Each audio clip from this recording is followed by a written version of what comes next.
Dr. Hanby is Associate Professor of Religion and the Philosophy of Science at the Pontifical John Paul II Institute for Studies on Marriage and Family at the Catholic University of America. Dr. Hanby completed his Master of Divinity at Duke University and his doctorate at the University of Virginia.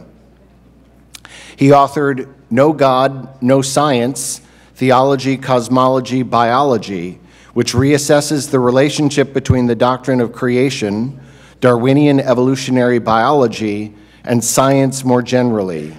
He is also the author of Augustine and Modernity, which is simultaneously a rereading of Augustine's Trinitarian theology and a protest against the contemporary argument for continuity between Augustine and Descartes.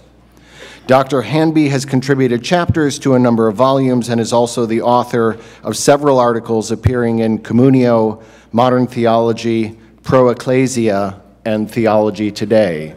Please join me in welcoming Dr. Michael Hanby. When viewing the early debate surrounding Humanae Vitae through the lens of the question concerning technology, one is immediately struck by two things. The first is just how deeply the debate was determined by this very question and shaped by the contending parties' attitudes toward the overwhelming power of technological progress in 20th century modernity. The Papal Commission's final report, for example, justified its reform proposals in advance of the encyclical partly on grounds that, quote, man's tremendous progress in the control of matter by technical means corresponds perfectly to the divine decrees, end quote. Despite its own occasional lapses into space-age era optimism, Gaudium et Spes generally sounds a more ambivalent note, one which would resound through the remainder of Paul VI's pontificate. At the very outset, Gaudium et Spes declares that, quote, the human race is involved in a new stage of history, triggered by the intelligence and creative energies of man. These energies recoil upon him, upon his decisions and desires, both individual and collective, and upon his manner of thinking and acting with respect to things and people. The spiritual agitation and changing conditions of life in this new era are rooted in modern science and technology, which have transformed both the theoretical and the practical orders.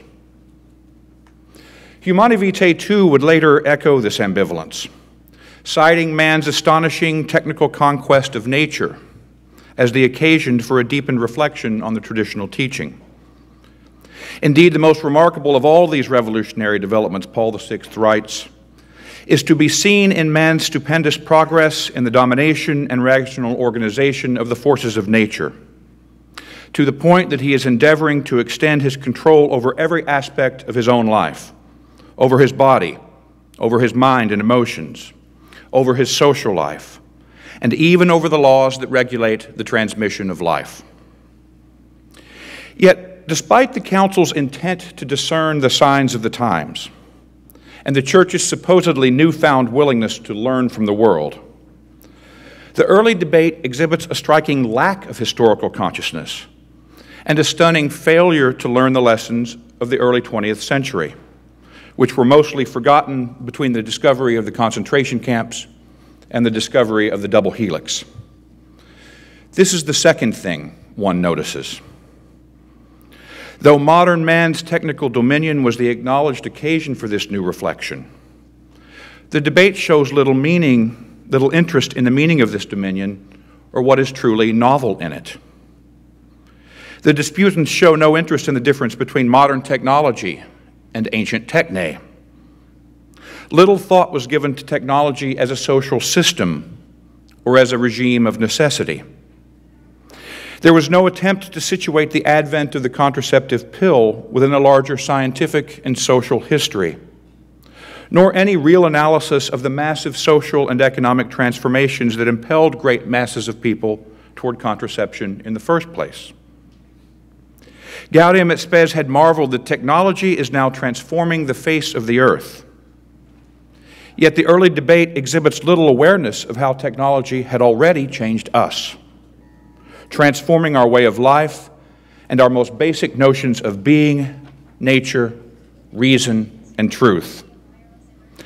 And so it exhibits little self-awareness at how the transformations wrought by technology had already shaped the terms of the controversy. The controversy is thus marked both by historical amnesia about atrocities recently committed and naivete about the brave new world that lay just over the horizon. About the same time that the report of the Papal Commission was leaked to the world, another report was issued by the National Academy of Sciences entitled Biology and the Future of Man. Enthralled with dramatic advances in molecular biology over the previous 2 decades, its authors conclude by contemplating possibilities for intervening in the biological processes of nature that had not been uttered aloud in polite society since the 1940s. Its final paragraph reads thus: Homo sapiens has overcome the limitations of his origin. He controls the vast energies of the atomic nucleus, moves across his planets at speeds barely below escape velocity, and can escape when he so wills. He communicates with his fellows at the speed of light, extends the powers of his brain with those of the digital computer, and influences the numbers and genetic constitutions of virtually all other living species. Now he can guide his own evolution. In him, nature has reached beyond the hard regularities of physical phenomena. Homo sapiens, the creature of nature, has transcended her. From a product of circumstances, he has risen to responsibility. At last, he is man. May he behave so. It is astonishing in retrospect that supporters of the Papal Commission could speak so self-assuredly about mature and responsible collaboration with men of learning and science to control matter and intervene in the biological processes of nature. At the very moment when eminent men of learning and science, like the prominent molecular biologist Robert Sinsheimer, were unashamedly contemplating a new eugenics, more powerful but less obviously authoritarian than the old. More astonishing still is that the concepts of human dimension and biological nature presupposed and advanced by each of these documents are all but indistinguishable. It is as if there had been no Nazi medical experimentation, no International Eugenics Congress, no Cold Spring Harbor Laboratory, no Buck versus Bell, no birth control leagues, no social hygiene movement. It is as if Chesterton and Lewis and Huxley had never issued their warnings about the shape of things to come. It is as if there were no Crick and Watson lurking in the shadows and no Robert Edwards and Patrick Steptoe waiting just over the horizon. It is as if Casti Connubii and Humanae Vitae pertained merely to the private choices of individual couples and were not integrally related to Catholic social teaching, a lasting misconception corrected by Benedict XVI in Caritas and Veritate. Or as if the social forces commending universal contraception were not the same forces that preoccupied the Church's social magisterium. The scientific and technological revolution may have ushered in a new era of human history and recoiled upon our thinking and acting, but somehow it left the essential question unchanged from when Bouvier sought guidance for confessors from the penitentiary in 1842. It is as if man's technical dominion had merely given us the pill and some new moral dilemmas, and had not also put the truth of the human person and his future as human radically into question.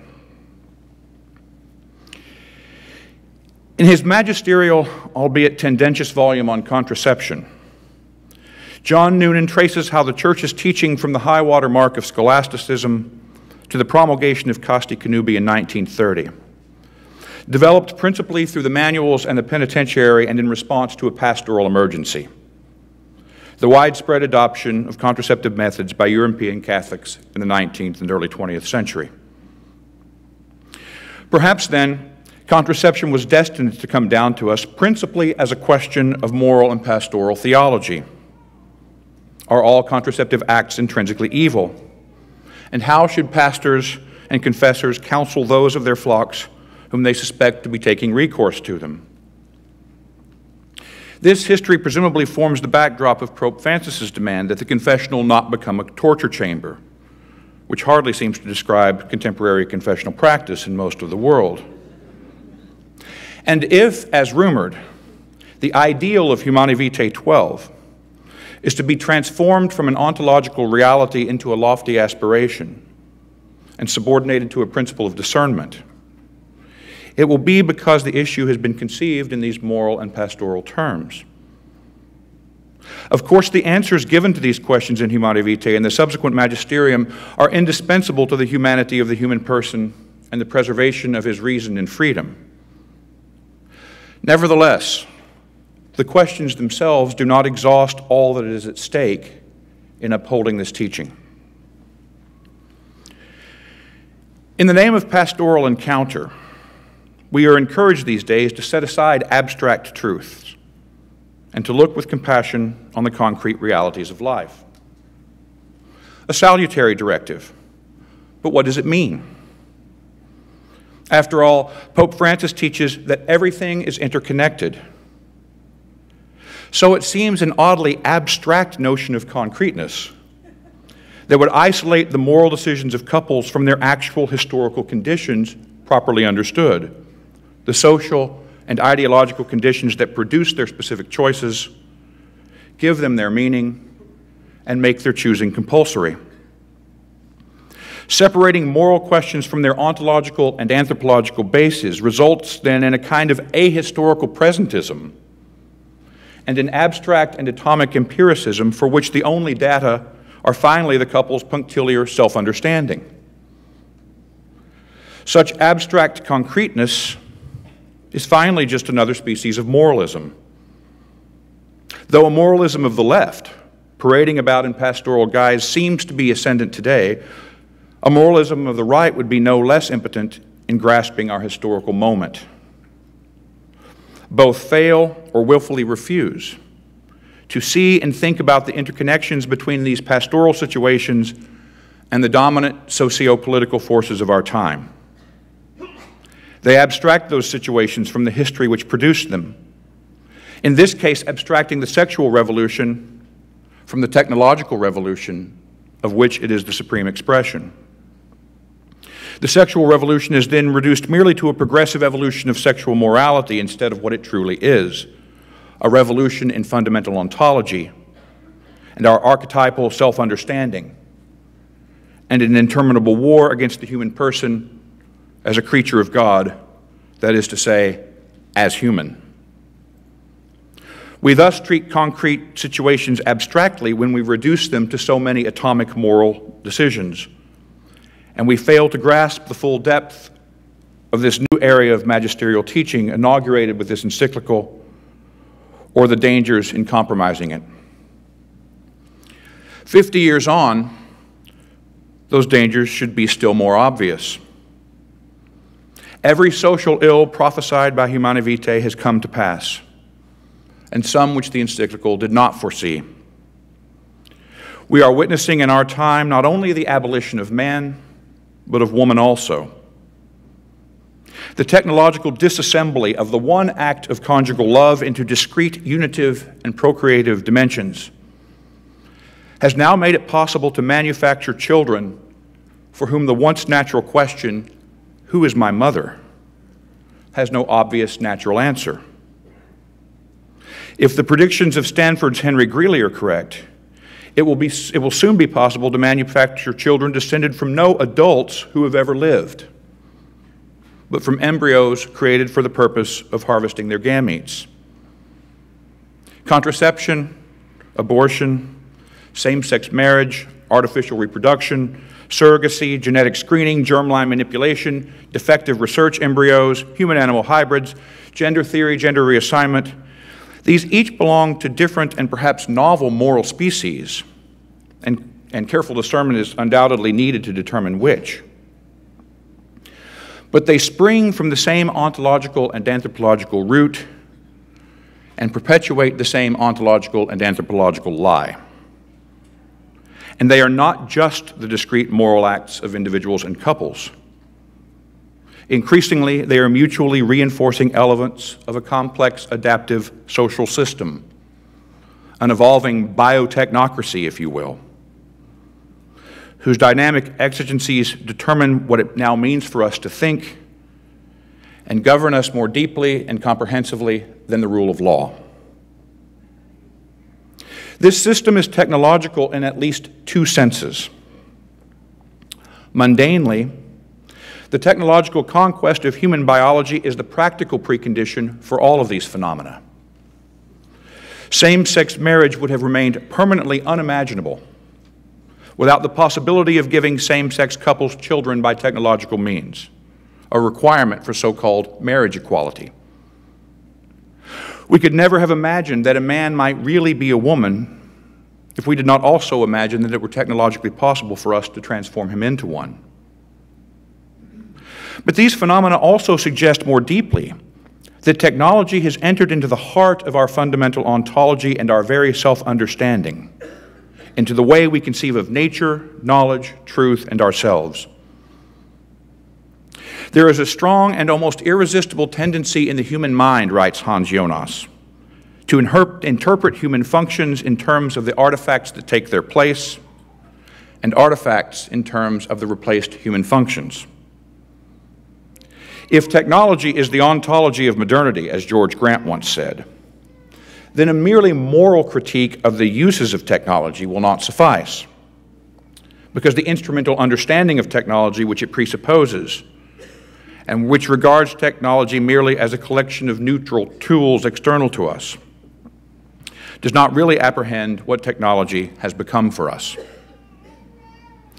The new era of magisterial teaching inaugurated with Humanae Vitae develops against the backdrop of a deepening awareness of this problem.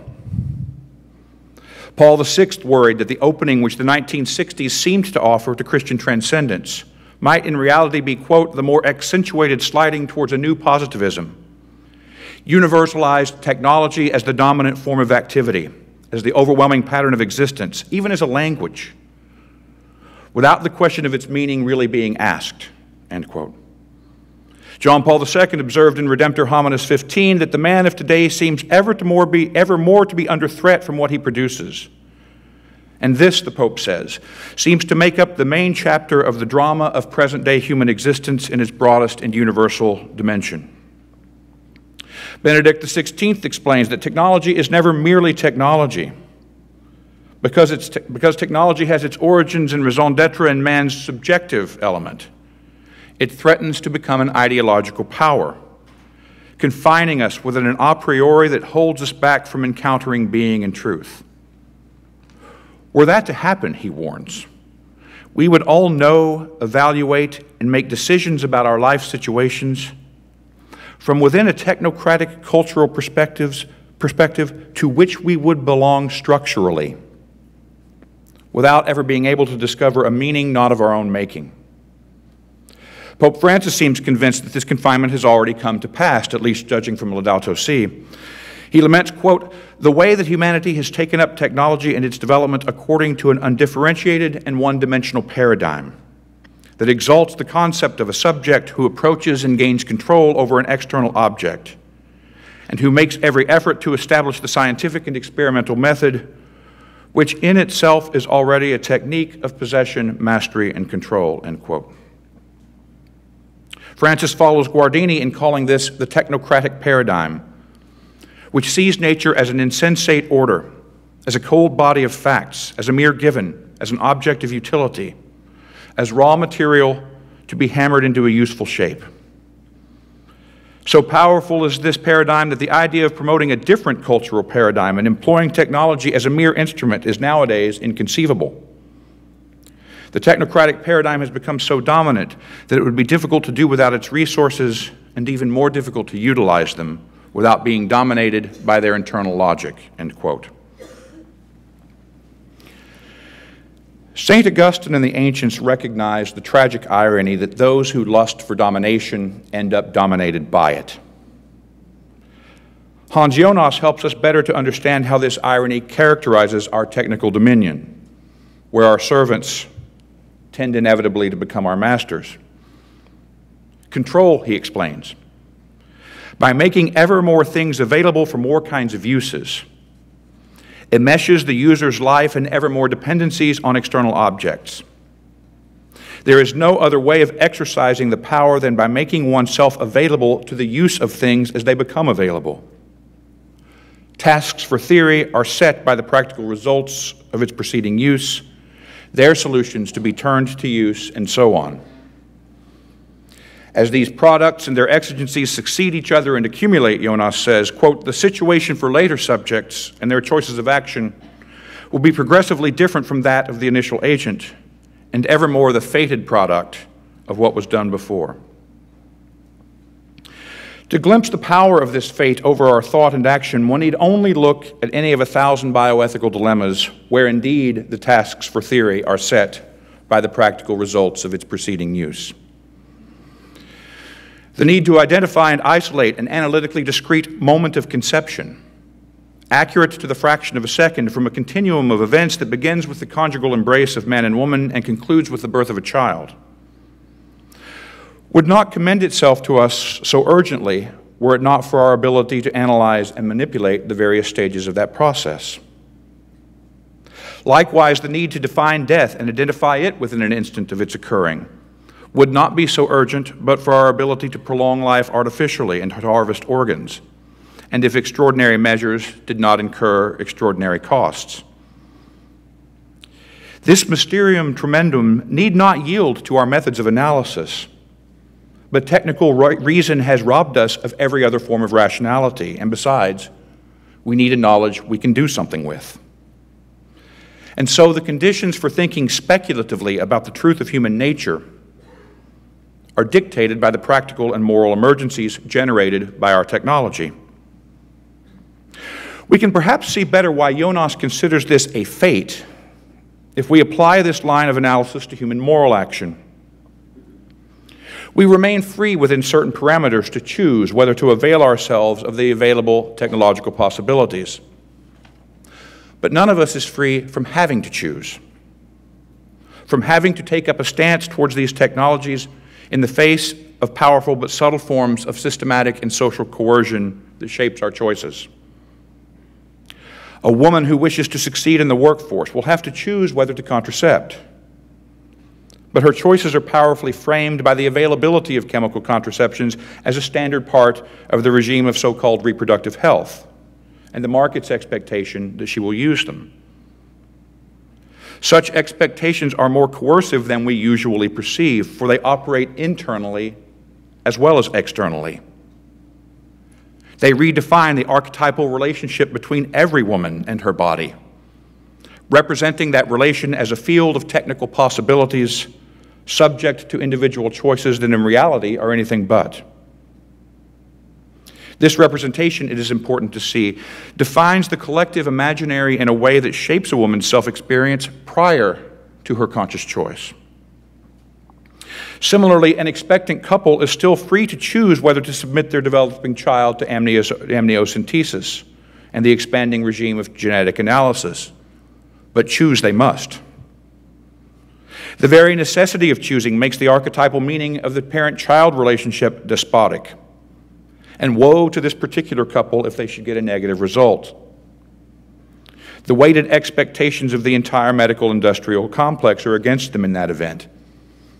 And it would take nothing more spectacular than a slight adjustment to the schedule of insurance benefits to make their free choice for abortion all but compulsory. It is partly for such reasons as these that Greeley thinks that easy pre-implantation genetic diagnosis will eventually make natural procreation obsolete within a generation or so. Now, whether science or science fiction, such examples show the human underside of a social system organized for collective inquiry, in Dewey's words, that more nearly resembles Bacon's New Atlantis than Locke's Second Treatise. It is an open-ended system that attacks nature collectively, where work in one field of the sciences, like IVF technology, contributes to unforeseeable and uncontrollable achievements in a second field, like genetics. Though, of course, this is too simple. The cause and effect trains set in motion by technocratic processes do not follow a linear chain reaction, but multiply virally in multiple directions at once. Our technocracy thus tends inevitably toward biotechnocracy, both because it takes on a life of its own as a complex adaptive system, whose ensemble behavior is irreducible to and uncontrollable by the human beings who initiate it, and because human beings are not simply the subject of its irreversible processes, but its object as well. The rule of biotechnocracy is thus post-political, because technology does not wait on politics, which is mostly reactive to its exigencies after they are an accomplished fact. And it is therefore absolutist, irrespective of the political system in which it unfolds, because it knows no limits save for the limit of possibility. Biotechnocracy thus puts a new twist on the old adage, art imitates nature, mimicking nature as metabolic process and fulfilling more perfectly than Hobbes' Leviathan the technological aspiration at the foundation of modern political order, to create and submit ourselves to the rule of an artificial man, an automaton that moves by springs and wheels as doth a watch, which is why technology has become our fate. Where did this brave new world come from? According to Pope Benedict, this new era springs from the very root of the modern age. The, quote, new correlation of experiment and method that enables man to arrive at an interpretation of nature in conformity with its laws, and thus finally to achieve the triumph of art over nature. Our modern word technology, which fuses techne and logos, making and knowing, expresses this correlation. Technology is first a way of apprehending the world before it is a collection of instruments. This is presumably why Pope Francis calls the technocratic paradigm an epistemological paradigm. The new technological manner of knowing is a knowing by doing that takes experience apart and analyzes it, in Francis Bacon's words, abstracting the intelligible wholes that present themselves to our experience from the totality to which they actually belong, breaking them down so as to reduce them to their simplest components and reconstructing them as the sum of those abstracted components and their interactions. This is the meaning of the famous Baconian maxim, knowledge is power. It is not simply that we now know natural phenomena for the sake of controlling them. It is rather that we know by means of controlling them. Hence, Bacon says that truth and usefulness come to the same thing, and Benedict says that truth has come to be seen as coinciding with the possible, that is, with power. Because the truth of this kind of knowledge is precisely identical to our success in replicating experimental results, producing new experiments, and manipulating natural phenomena. And it is why the technocratic paradigm sets in motion an interminable and systematic war against all forms of antecedent order, including our own nature. With the conflation of knowledge and power, truth becomes whatever is technically possible. But the ultimate limits of possibility can only be discovered by perpetually transgressing the present limits of possibility. The triumph of art over nature, then, is the triumph of a new kind of practical reason, novel both at its scale, objects, and consequences, and, as we shall see, in the ontological vision which it presupposes and perpetuates. This triumph now determines what it means for us to think, and it makes traditional contemplative reason obsolete, both because it deprives contemplation of its object and because the new conflation of truth and possibility makes such speculation superfluous. Reason instead becomes formal, algebraic, and functionalist, enacting the conflation of truth and utility in its very exercise. If by manipulating variable x, I can produce or inhibit result y, and if y then allows me to proceed to experiment z, it's really pointless to ask what a cause or knowledge or truth or entity is, or even what x, y, and z are. As Dewey says, they are what they can do and what can be done with them. Notice that this insinuates a disincentive to understanding, an inducement to thoughtlessness, into the heart of our prevailing form of reason. which is why there's no such thing as a profound question in American public life. Only problems to be analyzed, managed, or solved. And it helps us to understand Gaudium et Spes 36 more deeply, which says that when God is forgotten, the creature itself grows unintelligible. It's not just that in a pluralist society we cannot agree on the answer to the questions, who is God and what is man? It is rather that questions in the what is form cannot even be intelligibly posed within the dominant form of rationality underlying our alleged pluralism. We have a crisis of faith because we have a crisis of thought. A moral crisis because we have an intellectual crisis that cannot be overcome by appeal to the authority of science. The triumph of art over nature presupposes the conflation of art and nature, which means that the technocratic paradigm is not merely epistemological, but ontological as well. The 17th and 18th century conceived of the reduction of nature to art principally in terms of natura naturata, the finished artifacts issuing forth from the gracious hand of a contriving God who imposes laws on inert matter, already a truncated mechanistic understanding of God and creation. In the Romantic reaction of the 19th century, the hand of God is replaced by the gracious hand of history, or natural selection, thereby shifting the accent to natura naturans and nature as a dynamic process whose products are only ever provisional. There's less here than meets the eye, however. The conflation of nature and art, once it eliminates the transcendence conferred on things by Platonic and Aristotelian metaphysics, terminates logically in the conflation of being and history, conceived as a history of construction, the linear series of causes and effects that produce the present. For Aristotle and the tradition, the maxim art imitates nature had both a positive and a negative sense. Positively, what art and nature have in common, and what distinguishes both from chance and necessity, is that the end, the perfected product, so to speak, is the reason for the steps that produce it. The last end is a first cause in both instances. Art and nature are thus correlative concepts, as Robert Spemann explains, and their similarity undoubtedly helps account for that irresistible tendency to interpret human functions and artifacts in terms of each other.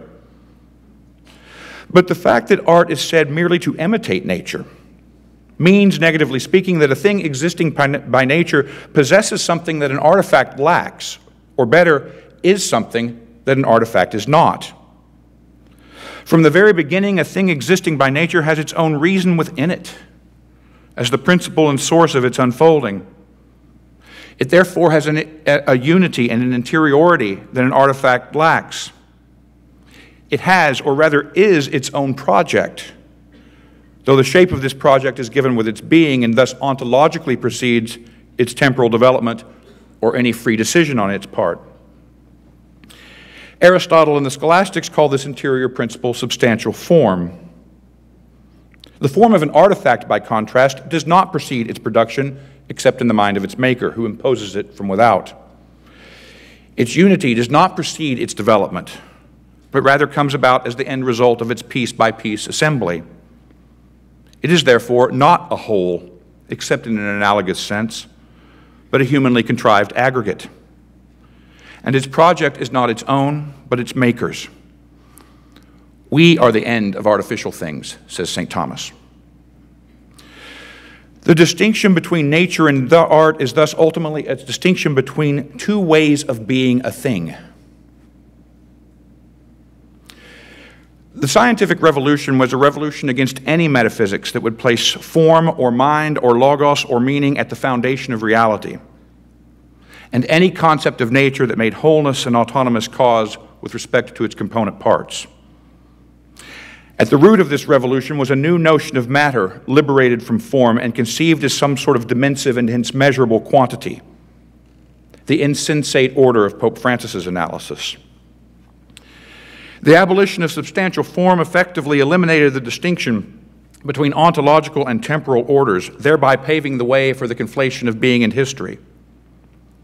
But it also evacuated natural things of just that a priori unity, interiority, and intrinsic intelligibility which heretofore distinguished them from artifacts.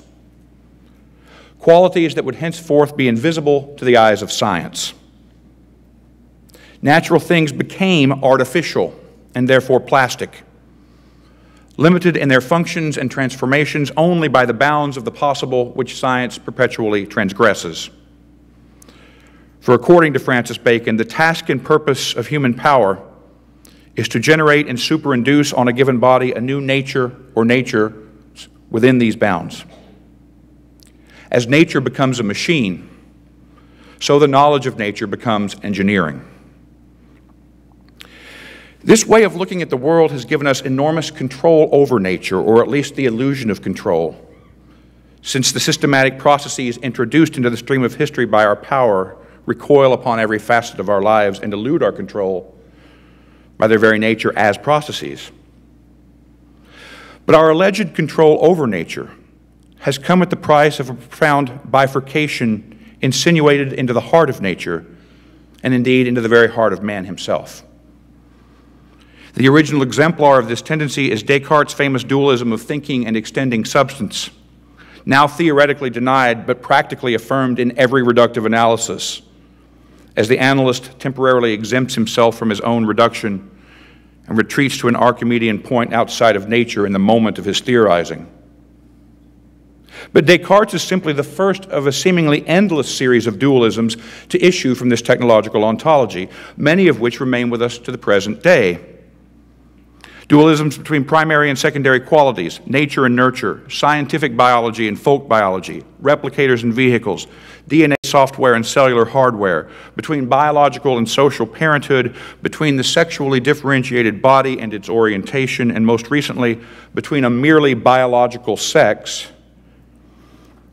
and any number of socially constructed genders.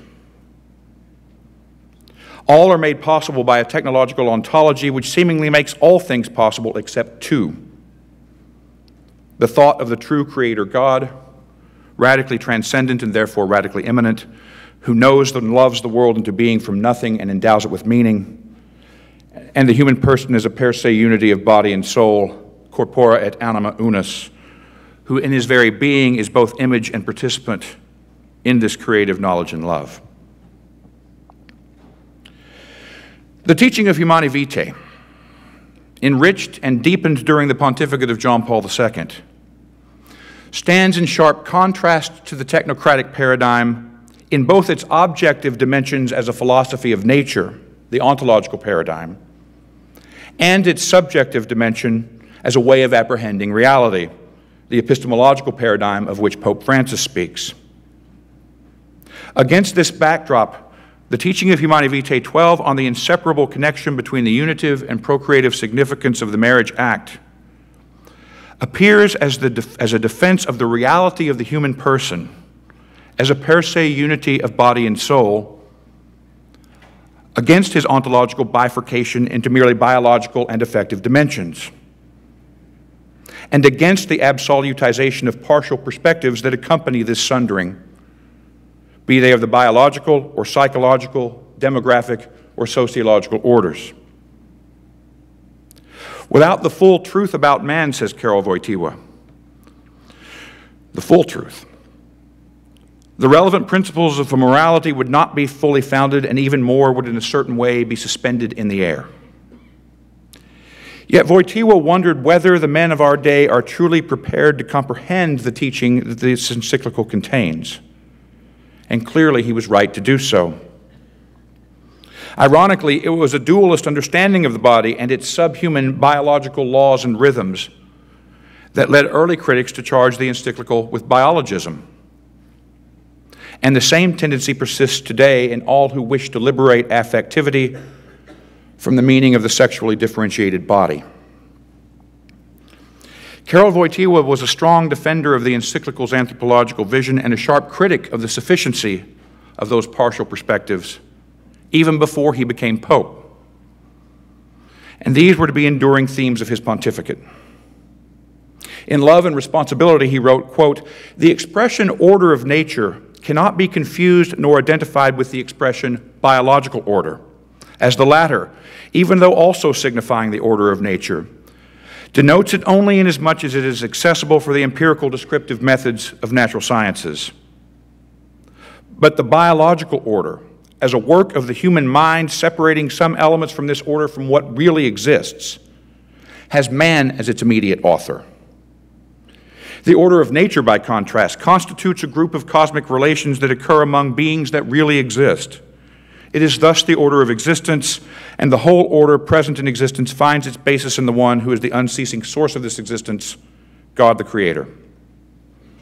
He would echo these thoughts as Pope in his 1996 message on evolution, insisting that with man, quote, we find ourselves facing a different ontological order, an ontological leap, we could say. For the passage into the spiritual realm, he continues, is not something that can be observed in this way. These passages illuminate the meaning of partiality in those perspectives alluded to in Humanae Vitae 7.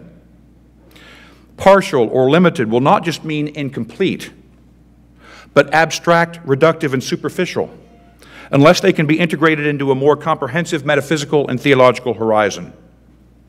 An extraordinarily difficult task given the ontology that we have already seen to be inscribed into them.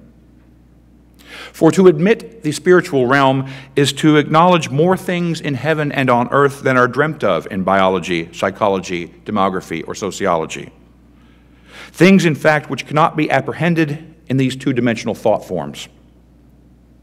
Joe Sachs puts the point perfectly in his introduction to Aristotle's De Anima. Quote, that inward depth of life that opens in perception cannot be found on or between the extended surfaces of bodies.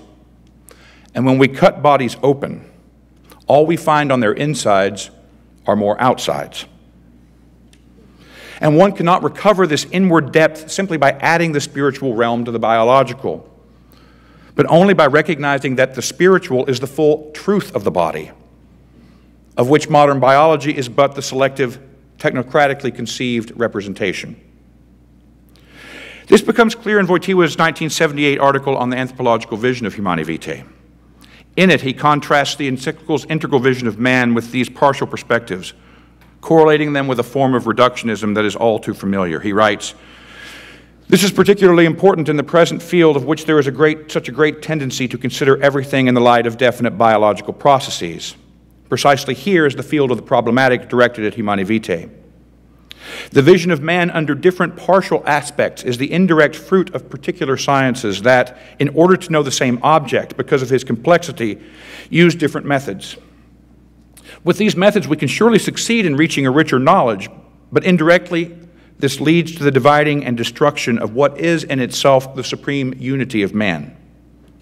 The history of anthropology, of methodological thought about man, manifests moments of this division and destruction. In particular, there seems to weigh on the modern mentality the division of a Cartesian type that opposes in man his understanding, his consciousness, and his body. Notice it is the integral vision of man that is concrete, the partial perspectives that are abstract. And from the concrete perspective afforded by the full truth of the human person, we can begin to grasp why any act which violates the inseparability principle of Humanae Vitae 12 should be regarded as intrinsically evil. Although the forms of this violation can differ in species and gravity, each of these acts is the practical expression of an ontological lie, and thus an act against being and reason that blinds both those who commit them and the society that countenances them. Each proceeds as if the body were not an intelligible sign, but merely a brute fact, void of intrinsic and specifically human meaning. Contraception, the separation of sexuality from procreation, does violence to the couple and their love, undermining the reciprocal indwelling of the unitive and procreative meanings that, according to Cardinal Caffarra, places the realization of the unitive meaning at the heart of the procreative and vice versa. Assisted reproductive technologies, the separation of procreation from sexuality, compound this violence by adding two additional assaults on the child, who in the very act of his conception is treated as if he were not a person, but merely an object to be tested, selected, and worked upon. We lament that this regime often leads to experimentation on embryos, but we lament too late, because the very conditions under which the embryo is produced and the fact that it is impossible to collect longitudinal data on him prior to his birth doom him to live as an experiment, of a system of collective inquiry unburdened either by love or responsibility. It's important to stress that Humanae Vitae doesn't require us to refuse the union of knowing and making simpliciter, but only to reject the technocratic attempt to reconstruct such union on terms set by art divorced from nature. Put positively, Humanae Vitae holds up fruitful conjugal embrace as the original paradigmatic union of knowing and making, which anchors the creative love of spouses in both nature and the creative love of God. The exercise of conjugal sexuality when it is fertile, Kafara says, thus constitutes the mysterious tangential point between the created universe of being and God's creative love. It is even the point at which this creative love comes within the created universe of being, with a term viewed to the new term of its potency. Hence, the fertility inherent in the conjugal act is not merely a biological fact. It brings the spouses objectively into a real relationship with God the Creator, whether they are conscious of this fact. Of course, consciousness of this fact remains necessary, for when man loses sight of the comprehensive horizon of creation, he loses sight of the interior horizon of his humanity and comes to view himself and his circumstances through a narrow and abstract frame that drains them of their full human meaning. Inevitably, then, ethical man is subordinated to economic man or technical man, Wojtyła says, who in the name of that same progress in the dominion and organization of the forces of nature would like to take a position with respect to himself, to his own humanity, not foreseeing that a position of this kind could include a certain alienation from what is decisive for his very being. The meaning of the technocratic paradigm in which we now live and move and have our being cannot be apprehended by the forms of knowledge which this paradigm has produced. This is especially important to recall in our time of pastoral conversions and paradigm shifts, lest pastoral become a synonym for thoughtless, and we fail to recognize which paradigm we are really shifting into. It was the same Pope who promulgated the Church's pastoral constitution, after all, who also said, "The world is in trouble because of the lack of thinking." Nothing could be more disastrous right now than for the Church to give up on thinking, to renounce her inherent Platonism and replace theology and philosophy with the partial and superficial perspectives of a biology, sociology, psychology, political science, and economics generated by the technological mind. To do so would be to surrender the world to its technological fate and so betray the commission of the Good Shepherd by abandoning his flock to the wolves. Truth is the intelligible face of being. It is not abstract. Indeed, we've seen that truth is the most concrete thing, that only the truth about God and the human person grounds us fully in reality and thus saves us from a reductive biotechnocracy. To distort or neglect the truth of this encyclical is not only to acquiesce in an ontological lie, but to become an unwitting accomplice in the triumph of the technocratic paradigm. To adhere to this truth, however, to contemplate, proclaim, and defend it, is to recall the teaching of another great encyclical that is celebrating an important anniversary this year. Truth is the condition of freedom. Thank you.